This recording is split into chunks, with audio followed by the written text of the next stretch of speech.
En el año 1913, después de un ascenso meteórico, el movimiento sufragista en Inglaterra había empezado a desintegrarse.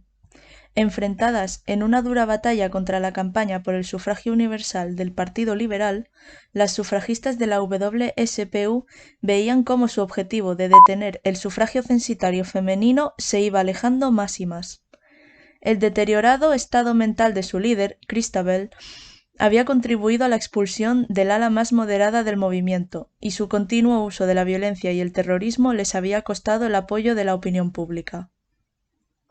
Los líderes de la Liga Masculina por el Sufragio Femenino, por ejemplo, habían empezado a declarar públicamente que la militancia de la WSPU había ido demasiado lejos y que estaba dañando la imagen pública de todos los movimientos por el sufragio. Peor aún, después de que la violencia sufragista lograse bloquear la aprobación inminente del sufragio universal por parte de los liberales, Millicent Fawcett, que años atrás había sido su aliada, había empezado a desasociarse de la WSPU, y su propia organización, la NUWSS, compuesta por casi 100.000 mujeres, marchaba con pancartas en las que se describían como las sufragistas que siguen la ley, para diferenciarse del movimiento de las Pankhurst. Pero la decadencia de la WSPU iba más allá de sus enemigos exteriores. Algunas viejas militantes le suplicaban a Christabel que detuviese su estilo dictatorial de liderazgo, argumentando que su exilio en París debía haberla alejado de la realidad que se vivía en Inglaterra. El problema de las Pankhurst era el mismo que el de cualquier grupo altamente personalista.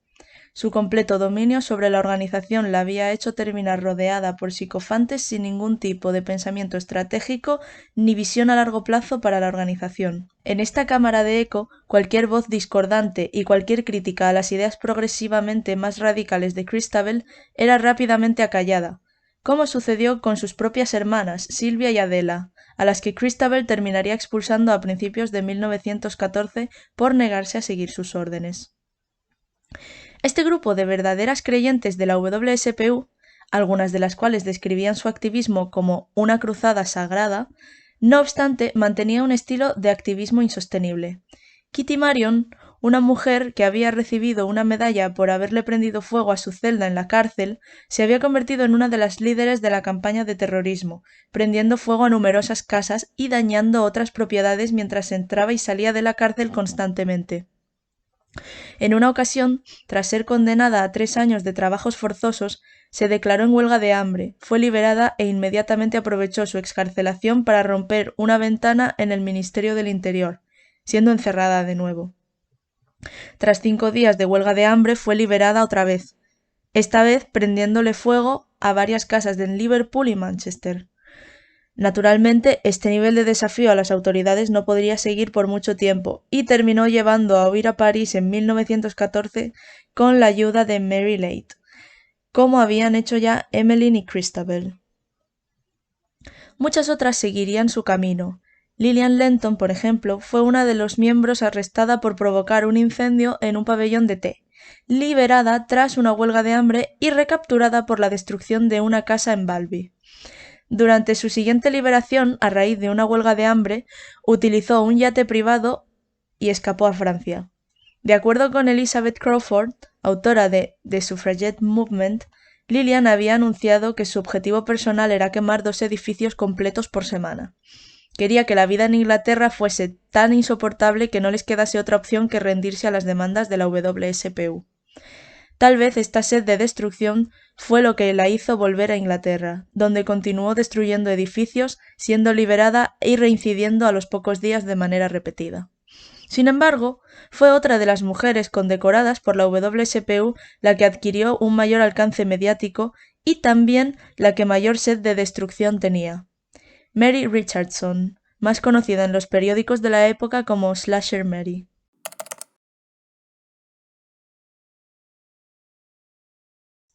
Mary Richardson se había unido hacía apenas 3 años a la causa del sufragismo, pero desde entonces ya había sido detenida 9 veces por agresión a agentes de la ley y destrucción de la propiedad mediante incendios premeditados y artefactos explosivos. Sus compañeras la describían como una de las sufragistas más militantes, imbutida por una especie de fervor religioso, y ella afirmaba, incluso ante el personal de la prisión, que no dejaría de reincidir hasta que la matasen. Pero, aunque Mary era conocida dentro de la WSPU, su salto a la fama no se produciría hasta 1914, con el ataque a la Venus del espejo de Velázquez. Este no fue el último ataque sufragista a una obra de arte, pero tampoco el primero. Un año antes, dos mujeres armadas con martillos habían destruido el vidrio protector de 13 de los más valiosos cuadros de la Galería de Arte de Manchester, dañando 4 de ellos en el proceso. Y aunque declararon que esta no había sido su intención, Mary sí que estaba dispuesta a llevar los ataques un paso más allá. Con la aprobación de Christabel, el 10 de marzo de 1914, Mary salió de su casa equipada con un cuchillo de carnicero oculto en el abrigo. Aquel día, la entrada al museo era gratuita y había un gran número de visitantes en el edificio. 2 guardias de seguridad vigilaban la sala en la que se encontraba la Venus. Mary esperó a que uno de ellos abandonase la sala y a que el otro se distrajese para sacar su cuchillo y atacar la pintura.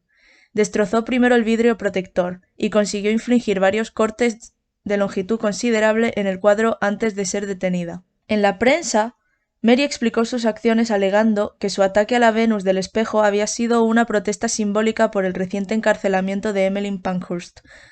Argumentaba que si la policía estaba matando poco a poco a Emmeline con su persecución, ello debería indignar más a la sociedad que la destrucción de un cuadro, ya que la Venus de Velázquez no era una mujer real. Así, decía Mary, su intención había sido la de simbolizar la destrucción de Emmeline Pankhurst, una representación de la belleza moral en carne y hueso, mediante la destrucción del cuadro de Venus, una representación de la belleza física. Años después, Mary reconoció en una entrevista que uno de los motivos de su elección había sido que se sentía disgustada por el hecho de que los hombres pudiesen ver a una mujer desnuda en el cuadro. Esto provocó una nueva oleada de violencia sufragista, esta vez centrada en la destrucción de obras de arte. Entre marzo y julio de ese mismo año, 9 mujeres más acusadas de destruir 14 pinturas fueron arrestadas. Una de estas mujeres, Mary Wood, declaró que las sufragistas habían empezado a destruir objetos de incalculable valor para hacerle sentir a la gente que nada, ni siquiera sus propiedades privadas más valiosas, estarían seguras mientras el gobierno no obedeciese a los intereses de las Pankhurst. Algunas de estas obras eran desnudos artísticos, aunque en la mayoría de las ocasiones el objetivo parecían ser los retratos de varones. Incluso aquellos hombres que se definían como aliados del movimiento sufragista eran susceptibles de ser atacados, en tanto que se consideraban representantes del poder masculino. Una espiral de violencia había comenzado dentro del movimiento sufragista, y para cualquier observador externo, la radicalización del núcleo militante de la WSPU empezaba a delatar una pérdida de control por parte de las Pankhurst. Los miembros más exaltados de la organización, arrastrados por un frenesí destructivo, parecían ya difíciles de controlar, y para julio de 1914 presumían abiertamente de haber destruido total o parcialmente castillos, bibliotecas, obras de arte, casas de políticos, estaciones, puertos, iglesias y pabellones deportivos, entre otros. Los ataques a políticos y periodistas con paraguas, piedras y látigos se habían vuelto más comunes, en ocasiones incluso a personas inocentes por error, y las bombas empezaban a incorporar elementos más peligrosos como metralla o ácido sulfúrico, capaces de causar graves heridas a los afectados en la zona de la explosión.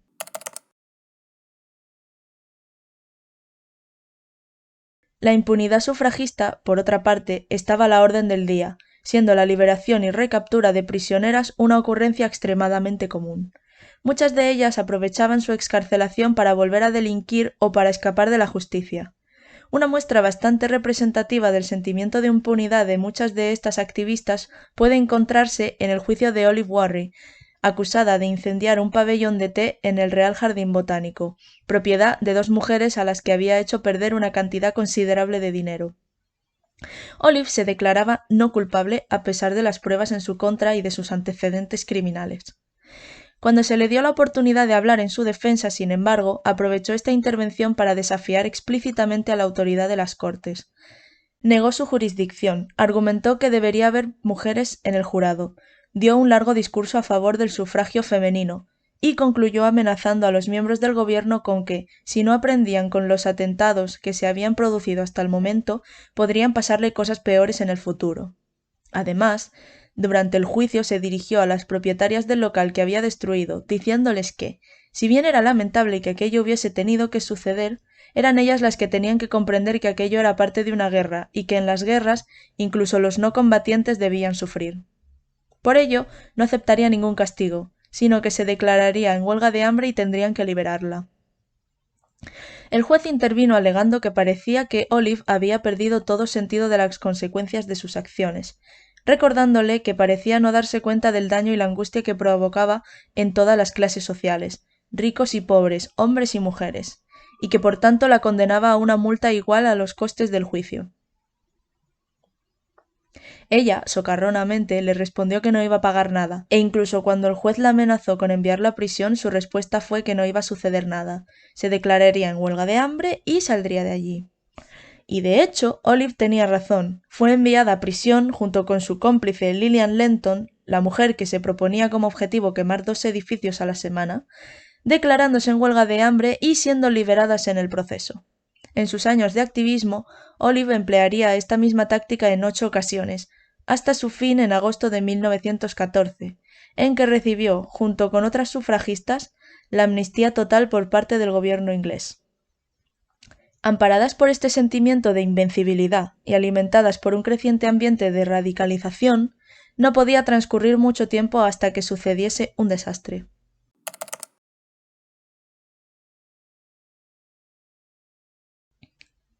El Derby de Epsom era considerado la carrera de caballos más importante del año en Inglaterra, y en ella participaría Anmer, el caballo del mismísimo rey Jorge V. Esta competición sería presenciada por una enorme cantidad de personas en directo y habría también cámaras grabando. Para algunas sufragistas como Emily Davison, esta suponía una ocasión perfecta para obtener una gran visibilidad para el movimiento de la WSPU.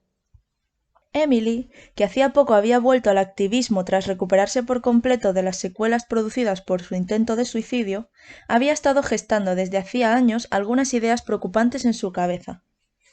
Desesperada por volver a ganarse la aprobación de las Pankhursts, había estado actuando por su cuenta de manera errática y, en su paso por prisión, había insinuado a los médicos estar convencida de que lo que más necesitaba el movimiento sufragista en aquellos momentos era un mártir. El día del derby, Emily se encontraba entre el público junto con Mary Richardson. Esta última presenció los hechos de cerca, y es su testimonio el que ha llegado hasta la actualidad. Emily había estado planeando algo que creía que le daría la máxima publicidad posible al movimiento. Un minuto antes del inicio de la carrera, levantó un papel delante de su rostro. Sus manos no temblaban. Luego, mientras el sonido de las pezuñas de los caballos empezaba a acercarse, sonrió. Y de pronto, Emily se deslizó bajo la barandilla de la pista de carreras y se colocó delante del caballo del rey. Todo pasó muy deprisa. El caballo impactó contra el cuerpo de Emily, arrojándola al suelo y fracturándole el cráneo. Emily jamás volvió a despertar. Fallecería poco después en el hospital. Sin embargo, su actuación no tuvo el resultado que ella había esperado.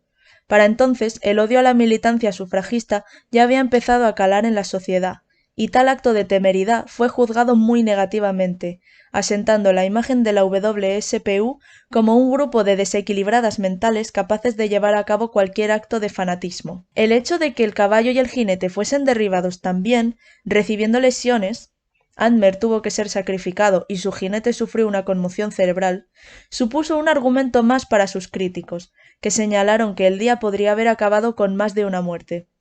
Algunas mujeres ajenas a la WSPU calificaron la respuesta de esta organización como una retorcida y deshonesta maniobra política por parte de mujeres que deberían estar preparadas para aceptar el castigo por sus actos de violencia.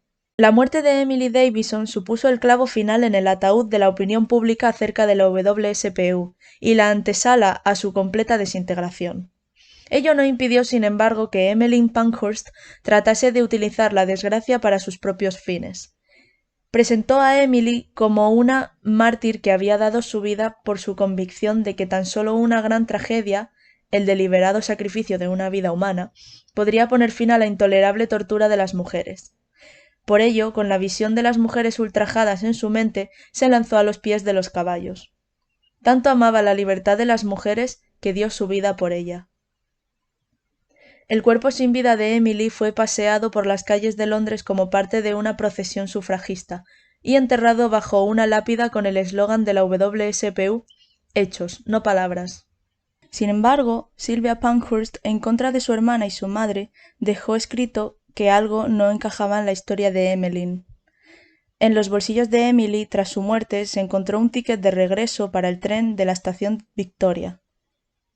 Si Emily hubiese querido suicidarse para convertirse en una mártir, no tenía sentido que hubiese comprado un ticket de vuelta. Las circunstancias de su muerte, por tanto, no estaban nada claras, y el progresivo alejamiento que se había ido dando entre ella y la organización hacía aún más difícil conocer sus verdaderos motivos.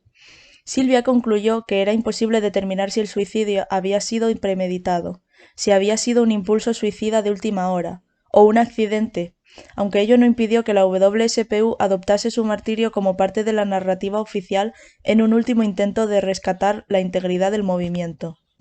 Pero no pasarían muchos meses hasta que el activismo de las Pankhurst tocase a su fin, tal y como lo conocemos, para dar algo mucho más oscuro.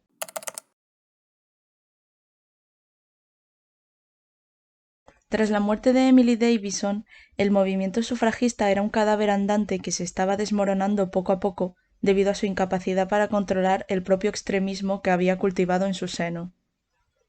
Quienes no habían abandonado ya el movimiento se encontraban entrando y saliendo de la cárcel con más frecuencia. La militancia a largo plazo estaba condenada al fracaso, a menos que las Pankhurst llegasen a un acuerdo con sus archienemigos, el gobierno liberal, partidario del sufragio universal. La oportunidad perfecta para ello llegaría en agosto de 1914. El 28 de junio de aquel año, el archiduque Francisco Fernando de Austria perdería la vida en un atentado en Sarajevo. Este suceso, unido al complicado entramado de alianzas entre las grandes potencias europeas, supuso el desencadenante de la Primera Guerra Mundial. El 4 de agosto, Inglaterra declaró la guerra a Alemania. 2 días después, las organizaciones sufragistas, una por una, irían anunciando el fin de sus actividades políticas. El 10 de agosto, el gobierno británico concedió la amnistía total a todas las sufragistas de la WSPU, encarceladas a cambio de la suspensión indefinida de sus actividades y de que las Pankhurst ayudaran a organizar algún tipo de campaña social para ayudar con la guerra. Desafortunadamente, Christabel tenía claro qué tipo de campaña quería llevar a cabo. Como sufragistas no podemos ser pacifistas, declaró. Junto con su madre, llamó a la conscripción forzosa de todos los hombres de Inglaterra, argumentando que esto era lo más democrático e igualitario. Reuniendo a sus seguidoras, Emmeline les dio nuevas órdenes, anunciando que las sufragistas debían luchar por su país como habían luchado por el voto, y con luchar por su país no se refería a ir personalmente al frente, sino a acosar a los hombres, y especialmente a los pacifistas, con el fin de que se alistasen y fuesen a morir por su país. Ante este cambio repentino, Annie Kenney, que había actuado como líder en Inglaterra durante el exilio de Christabel, comenzó a manifestar sus reticencias. Como resultado, Christabel, en una clara maniobra política para quitársela de en medio, igual que había hecho con tantos otros de sus antiguos aliados, la envió a Estados Unidos, argumentando que, ahora que ella volvería al país, el sufragismo necesitaba que algunas de sus líderes se encontrase a salvo, en caso de que Gran Bretaña fuese invadida. Obviamente, Annie no recibió la noticia con alegría, pero obedeció sus órdenes. Irónicamente, Christabel trataría también de persuadir a los Estados Unidos para arrastrarlos a participar en la guerra. Tras este cambio de bando, la WSPU pronto comenzaría a recibir dinero público para sus demostraciones. En ellas sustituirían sus pancartas habituales por otras en las que se podían leer eslóganes como «Hombres al frente y trabajo para las mujeres», una idea que perduraría en el tiempo y reaparecería en los movimientos femeninos de muchos otros países en tiempos de guerra. De esta extraña alianza entre el sufragismo y las fuerzas de Estado surgiría la Orden de las Plumas Blancas, cuadrillas de mujeres activistas coordinadas para localizar y acosar a hombres de la calle, con el objetivo de llevarlos a alistarse como voluntarios. En los siguientes meses, las antiguas sufragistas recorrerían las calles, entregando plumas blancas a todos aquellos hombres que no formaran parte de las fuerzas de combate británicas. Este símbolo, la pluma blanca, servía para marcarlos como cobardes e invitar al rechazo social y la burla. La Orden de las Plumas Blancas animaba también a las mujeres a presionar a sus maridos e hijos, y a las jóvenes a chantajear a sus novios con el mismo propósito. Incluso los medios de la época mostraron su apoyo. Cuanto mayor fuese la estigma social y más intenso fuese el acoso, mejor. Sin embargo, los daños colaterales no tardaron en llegar. Con frecuencia estas plumas les eran entregadas también a soldados de permiso, a aquellos que se encontraban de baja tras haber sido heridos en combate, o civiles en posiciones esenciales, quienes tenían de hecho prohibido alistarse. En consecuencia, ningún varón adulto estaba a salvo de verse rodeado un día en la calle por sufragistas incitando un figurado linchamiento público. Y con el tiempo no solo los adultos. Han sobrevivido testimonios acerca de jóvenes de 15 y 16 atacados e insultados en la calle por militantes de la Orden de las Plumas Blancas.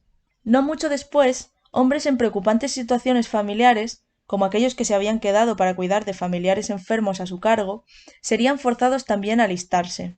Estas circunstancias rara vez importaban cuando el criterio para convertirse en el objetivo de grupos militantes de extrañas, que nada sabían de las vidas de sus víctimas, era simplemente pertenecer al sexo masculino. Según algunos escritos de la época, circulaban también historias de chicas jóvenes que habían utilizado a la Orden de las Plumas Blancas para deshacerse de sus novios en lugar de romper con ellos, entre otros abusos. A medida que la guerra avanzaba, la desesperación del gobierno crecía y los estándares para aceptar a alguien en el ejército se iban rebajando. Llegados a cierto punto, en 1916 se decía, las discapacidades dejaron de importar. Tan solo les preocupaba tener más cuerpos con los que detener las balas. También ellos fueron enviados a la picadora de carne que era el frente, y muchos terminaron muriendo. Otros volvieron a casa con terribles traumas psicológicos.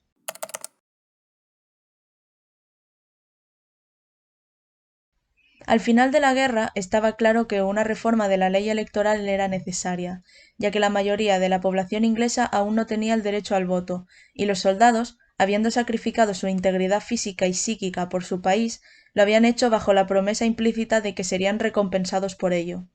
Sin embargo, la forma exacta en que se reconocería este derecho requería un acuerdo entre todos los partidos. Por otra parte, el momento no era especialmente propicio para reconocer el sufragio femenino, justo después de que los hombres ingleses viesen cómo ellos eran enviados a morir mientras las sufragistas y el resto de mujeres se quedaban cómodamente en sus hogares. Si bien la mayoría de los políticos estaban de acuerdo con alguna forma de voto femenino desde hacía décadas, y este derecho ya estaba vigente en las elecciones municipales desde mucho antes de la aparición de las organizaciones sufragistas, hablar de igualdad política justo en ese momento parecía especialmente delicado. De hecho, cuando las numerosas conferencias sobre la reforma laboral de 1916 y 1917 se produjeron, la cuestión del voto femenino se pospuso deliberadamente. El portavoz de la conferencia declaró haberlo hecho conscientemente, motivado por el deseo de conseguir primero un consenso, retrasando mencionar ese tema todo lo posible. Sin embargo, en su intervención, Arthur Henderson, líder del Partido Laborista, que por aquel entonces ocupaba un cargo en su gobierno de coalición con los liberales, debido a que los laboristas actuaban como partido bisagra, amenazó con abandonar su cargo, forzando la disolución del gobierno, si el tema del sufragio femenino no era incluido en la propuesta de ley. El 28 de marzo de 1917, el partido inglés aprobó por 341 votos a 62 que todas las mujeres mayores de 30 que fuesen propietarias, arrendatarias, esposas de propietarios o arrendatarios o graduadas universitarias podrían votar en las próximas elecciones nacionales. En el caso de los hombres, después de 200 años de reivindicación, se extendió este derecho a los mayores de 21, iniciando así un cambio social que culminaría pocos años después con el pleno sufragio universal, que se aprobó con apenas oposición. David Lloyd George, ahora líder liberal, había ganado. Las sufragistas habían sido finalmente derrotadas. En 1918, con la entrada en vigor de la nueva ley electoral, Christabel y Emmeline disolvieron la WSPU para formar el Partido de las Mujeres, confiando en que su enorme fama, unida a la entrada masiva de las votantes femeninas en el sistema, les garantizaría una oportunidad para erigirse como representantes políticas de las mujeres en el Parlamento. La candidatura de Christabel para las elecciones de ese año fracasaría estrepitosamente, no consiguiendo ni un solo escaño de los 707. lo que la llevaría a pasar el resto de sus días lamentándose de cómo las mujeres no sabían votar correctamente, y cómo sus nuevas libertades tan solo habían traído excesos y degeneración moral. Annie Kenney, junto con otras mujeres procedentes del movimiento sufragista, se unió a una secta teosófica ocultista en 1918, tras la disolución de la WSPU. Jamás se recuperó de las secuelas que su paso por la cárcel le produjeron. Mary Lade desapareció de la esfera pública en los años posteriores a su activismo. Poco se sabe de ella después de la disolución del movimiento, excepto que realizaba un peregrinaje anual para visitar la tumba de Emily Davison, y que nunca se arrepintió de sus actos terroristas. Mary Richardson, además de otras anteriores sufragistas, se unieron a la recién formada Unión Británica de Fascistas.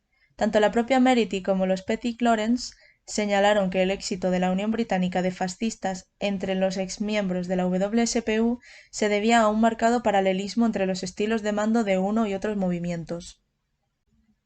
Kitty Marion fue deportada por el gobierno británico y cambió su país de residencia por los Estados Unidos. Allí se involucró en el activismo por el control de la natalidad con Margaret Sanger, una influyente activista que dirigía una campaña por la eugenesia en las minorías raciales a través del uso de anticonceptivos.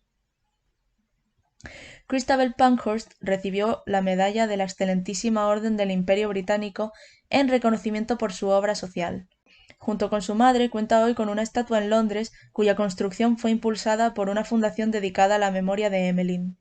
Su nombre y el de sus seguidoras se encuentra inscrito en un memorial en conmemoración de la consecución del sufragio universal. Hoy en día se las reconoce como heroínas a nivel mundial.